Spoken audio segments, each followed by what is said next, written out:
Bonjour mesdames, messieurs, bienvenue à Fédéral Rugby, votre émission sur les fédérales à Languedoc avec mes chroniqueurs. Bonjour Wally. Salut Alain. Bonjour Michel, un petit nouveau. Bonjour, bonjour, un petit nouveau. Bonjour Dimitri. Salut Alain. Et bonjour Doudou. Salut Alain. Ah, t'as vu, il n'ose plus maintenant me taquiner, tu vois. Bon, on va se mettre avec Michel qui est parmi nous maintenant, qui fait les fédérales d'ailleurs. Tu es souvent dans les directs avec ton compère Michel Lignon. Ouais, mon compère depuis 40 ans maintenant, mon compère. C'est toujours connu quoi. Oh, c'est toujours connu. C'est un faux couple quoi. Ouais, c'est un faux couple. Si vieux que ça. Ils ont tous les inconvénients du couple. Il est si vieux que ça, Michel. La charnière qui sort. Il est jeune. Je crois qu'il avait 35 ans, moi. Allez messieurs, après on va de la Fédérale 3, on va commencer par la poule 11. Il y a Vendre-l'Espignan qui recevait Servien-Bougeant, on en parlera tout à l'heure avec Michel puisque vous y étiez. Et on va parler de Pézenas qui recevait Sijan pour la nouvelle victoire de Pézenas 43-22 Dimitri. Et ouais, Sijan qui, les pauvres qui sont déjà au dernier tableau, et Pézenas qui a encore enfoncé le clou. 43-22. Bon, Pézenas a dominé la première mi-temps, une grosse première mi-temps de Pézenas. Et après, retour de deuxième. Avant la mi-temps, il y a le second de ligne qui marque encore un essai. Pour encore se mettre à l'abri de oui, et après, en deuxième mi-temps, une deuxième mi-temps un peu moche, il n'y a que les deux buteurs qui ont fait tac, un coup l'un, un coup l'autre, un coup l'un, un coup l'autre. Et en fin de match, il y a un ballon tombé qui est récupéré par un Pissénois qui va en dame pour marquer le bonus offensif. D'accord, donc pour Sijan pour la nouvelle loi, les pauvres, ça va être un peu compliqué. Ça va être longue la saison. On passe à Jacou qui recevait Fleury-Salcoursan et victoire de Jacou à domicile 40-12 là aussi. Avec un bonus offensif, ça fait mal ça pour les Pérignanais comme on dit. Et ouais, c'est clair, mais là Jacou qui s'impose quand même assez facilement, donc sans contestation possible face à Fleury. Donc voilà, ils prennent le bonus offensif et ils se replacent tranquillement dans cette poule. Donc Fleury, il va falloir faire attention à ne pas tomber aussi dans le... Ouais.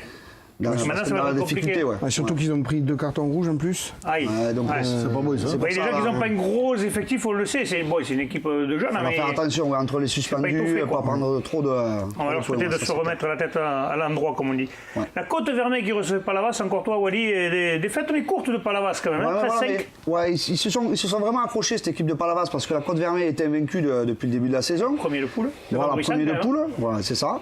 Donc ils ont perdu 13-5, c'est dommage de ne pas aller rapporter un point parce que ça aurait un peu récompensé leurs efforts. Mérité, quoi.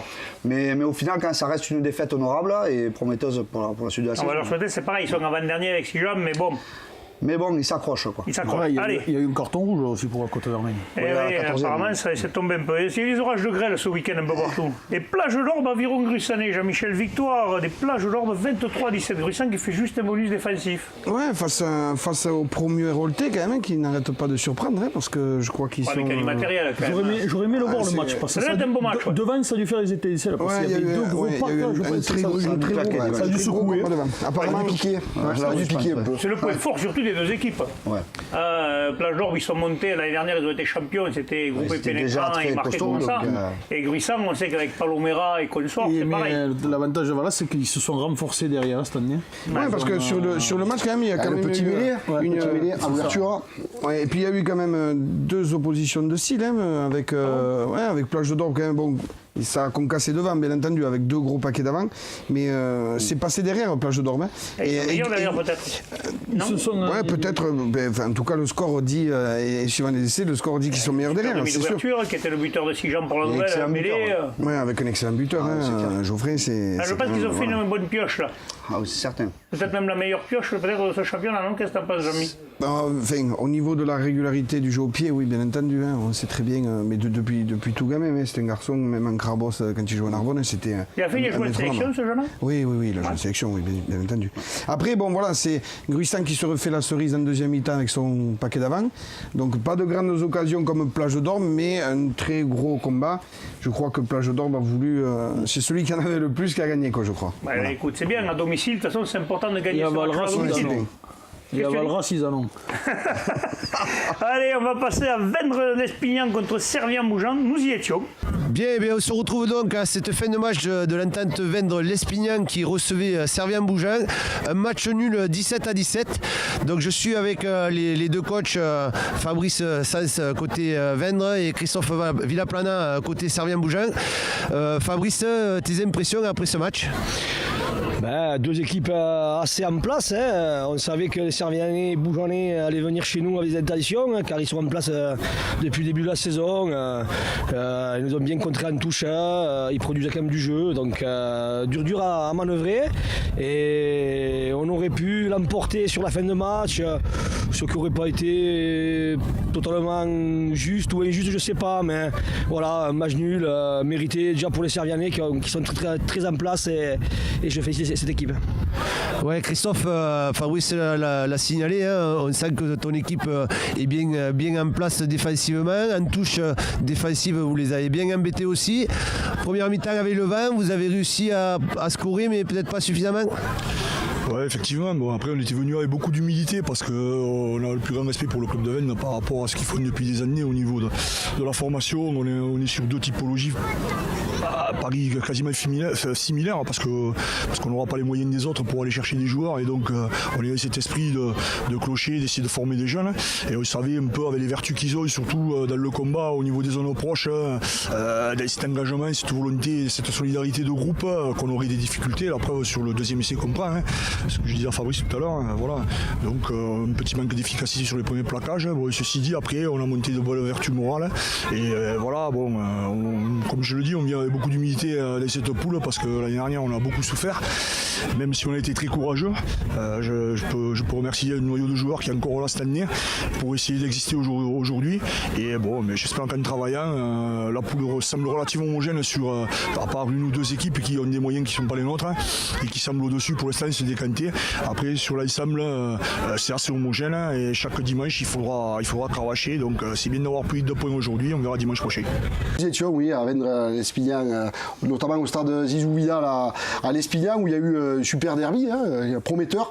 Alors René Cap disait qu'il n'y avait plus de derby, mais en fait parce qu'il y avait l'Audax qui n'était pas joué, les deux équipes, mais finalement il y a eu un bon match, 17-17, ils ont partagé les points, avec une première mi-temps contre le vent. Vendre a su par des groupes pénétrants occuper le terrain et donc il y a eu 2 essais en première mi-temps de chaque côté, notamment le premier essai de collectif de Veynes. Oui, ensuite après une valise de toujours jeune Aurélien Hichard, ça va être un essai de... C'est ça qu'ils ont recruté déjà, Aurélien Hichard, Barthélémy Bray.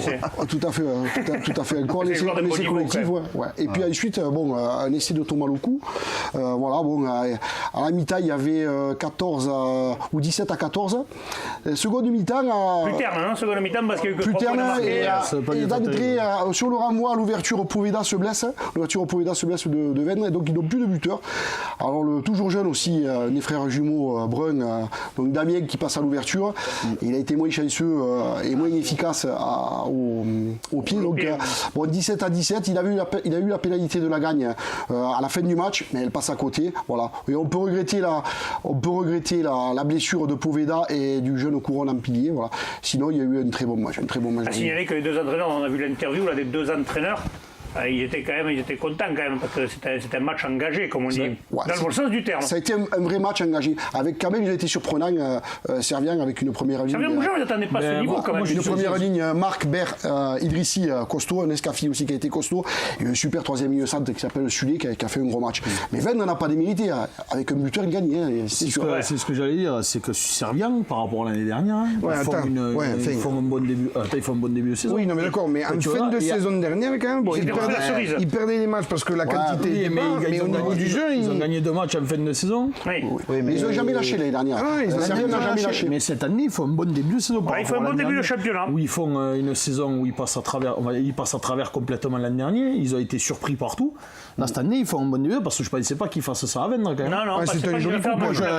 C'est pas tout le monde qui va faire un match de Vendre. Mais je ne pense pas que n'importe qui aille faire 17 à Vendre. Les accrocher, et surtout qu'ils peuvent gagner. Ils avaient peut-être les moyens de gagner. S'ils gagnent, il n'y a rien à dire. S'ils gagnent, il n'y a rien à dire. Maintenant, Veynes a fait un bon match. Ils ont fait un bon match. Il n'y a rien à dire. Voilà. Un vrai derby, voilà. Ça fait plaisir. C'était un super match. Et on va vous annoncer d'ailleurs les matchs du week-end qui vont arriver. Il y aura un Rivesaltes-Pézenas qui sera pas mal. Fleury-Salcoursan-Thuir, ça sent déjà le match un peu la dernière chance quand même. Fleury-Salcoursan, il faut gagner à domicile maintenant. Perdre. Palavas qui recevra Jacou, c'est ce match-là que nous verrons. D'ailleurs, c'est à Palavas, c'est pas à Jacou, je me suis trompé tout à l'heure. Servien-Moujan qui recevra la Côte-Vermeille. Là, par contre, ça va être un choc. On va voir si Servien-Moujan va réussir à domicile à rester intraitable. Si Jean pour la nouvelle plage d'Orbe, c'était la finale de l'année dernière, mais j'ai bien peur que les Sigeons Nouvelle-Voie, il est compliqué. Sur le coup, là, Ouais, là, ça va être dur. Ouais, ça va être compliqué. Ouais. Et Ingruy sans vendre l'Espignan, messieurs. Ça aussi, c'est un bon match. Bon, on a filmé ces deux équipes. Donc là, ce week-end, ce sera pas la vache Jacou, mais celui-là, ça aurait mérité quand même. Non? Oui, je pense que Vendre va pas y aller en victime. Ça, c'est en victime, oui. Surtout qu'ils ont fait un match nul, donc il va falloir qu'ils se rachètent. Mais ça sera un sacré match. Et Gruissant, un maintenant sacré de derby. perdre plage d'or, il va être obligé de remettre le bleu de chauffe et de gagner. Ouais, mais tout à fait, tout à fait. Donc ça risque d'être un beau match, ça, messieurs. Ouais, ça va être intéressant. Ouais. Allez, on passe à la Fédérale 3, toujours la poule 12, où nous avons qu'un représentant, c'est l'US Quillan Wally. Et l'US Quillan est allé à Grenade, on avait dit en rigolant, mais Malheureusement, il y a explosion là, voilà, 32 à 7. Ils ont explosé, ouais. 32 à 7, donc à Grenade. Bon, il n'y a pas eu photo sur le match. Bon, ils se sont accrochés là, sur la première mi-temps, ils étaient menés 6-0 à la mi-temps. Mais après, Grenade en deuxième mi-temps a déroulé, a marqué 4 essais. Donc voilà, ils prennent le bonus et Quillan rentre à la maison sans points. Ouais, Attention, parce qu'ils sont déjà dans le bas de classement, espérons que ça va être c'est le match à compliqué. l'extérieur. Je pense que c'est pas les matchs sur lesquels ils pensent gagner des points, je pense. Ils vont lutter plutôt jouer les plus mecs qui sont à leur hauteur. Et... avec d'autres équipes, oui. Ah, Quillan, je pensais bonjour une gendarmette de Quillan.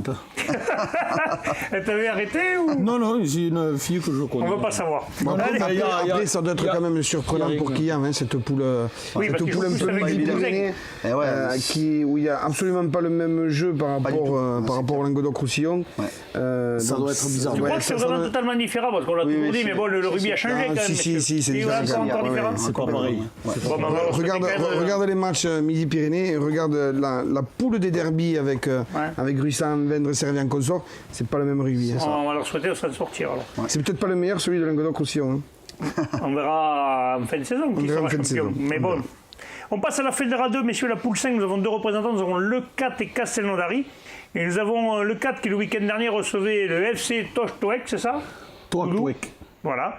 Gagné 24 à 8 à domicile, bonne opération, non, Jamy? Oui, bonne opération. Il fallait qu'il valide quand même ce bon début de championnat et ce bloc avec cette équipe face à Toac qui était 7e.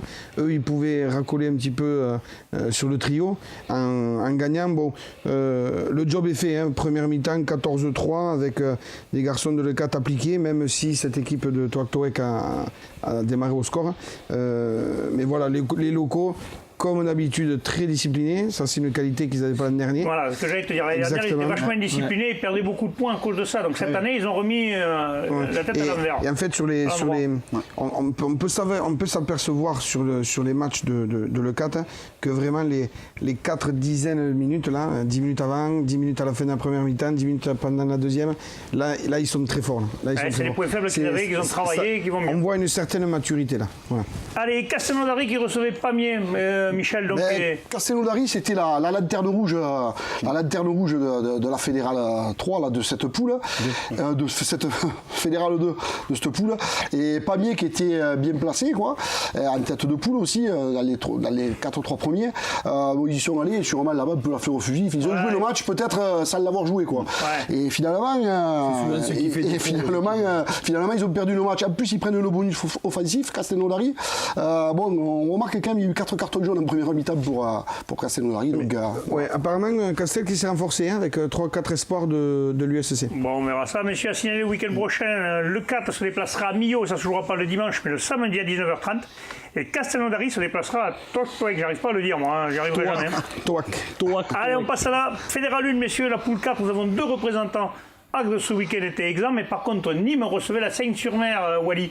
Ouais. Et 42-7, ils ont vengé les Agatois. Ouais, voilà, c'est clair par rapport à ce qui s'était passé là-bas. Non, mais Nîmes a fait un très très gros match, donc, et là, affirme de plus en plus ses prétentions dans cette poule. Ouais, voilà. Ils prennent la première place, le bonus offensif face à une équipe de la Seine. Déjà, l'année dernière, ils ont fait une super saison, finissent 3e, et là, ils sont premiers de poule quand même. Mais c'est ça, je crois qu'ils bonifient encore plus par rapport à la saison dernière, donc, comme a fait le 4 en en Fédéral 2 en fait. Ils se servent un peu de ce qui n'a pas marché la saison dernière.